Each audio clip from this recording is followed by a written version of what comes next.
Welcome to GRE Vocabulary Wednesday. I am Chris with Magoosh, and today the theme is don't get conned. What do I mean by conned? Well, words that begin with C-O-N, that prefix. Don't get confused by these words because they can totally be confusing. They all kind of just mix and melt together. What does conducive mean, our first one? Well, con means with, usually.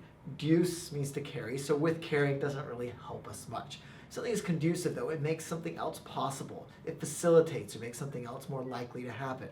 For instance, what is conducive to good study? What helps us study in an efficient manner?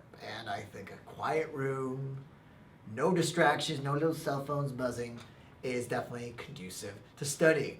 What's not conducive to thinking, though, is all this market juice, which permeates my brain. And slowly I become wackier and wackier as I go throughout these questions and these words, and we will see if that holds true today. With condone.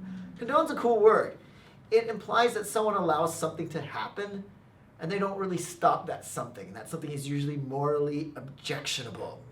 So for instance, if I am the head of my building, and I notice people smoking near the doorway and it says no smoking, if I say, yeah, whatever, no one's gonna get hurt, I'm condoning that behavior. So again, to condone is to let something morally objectionable happen without stopping it. Next, we have concoct. Fun word. What does it mean? It means to come up or devise a kind of usually a cuckoo story or scheme or plan. For instance, maybe you'll end up being late, oh heavens forbid, to your GRE exam. Don't, of course.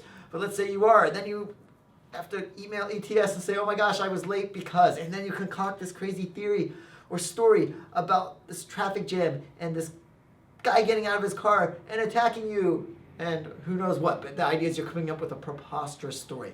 That is the meaning of concoct, come up or devise. Now, I guess if anyone got out of their car, started chasing you, that'd be pretty scary. And your whole world would be turned upside down. So the essence of the word consternation is everything is going fine and then suddenly you realize something and everything is not fine. So you get to the GRE testing center. No one chased you. You got there in time. You look for your ID. No ID in there. No ID in there. You forgot your ID. Consternation, much to your consternation. And usually you hear that word embedded in the phrase, much to my consternation. I forgot my ID when I had to take the GRE. And there you have it. And of course don't forget your ID to your GRE, but I will see you next week.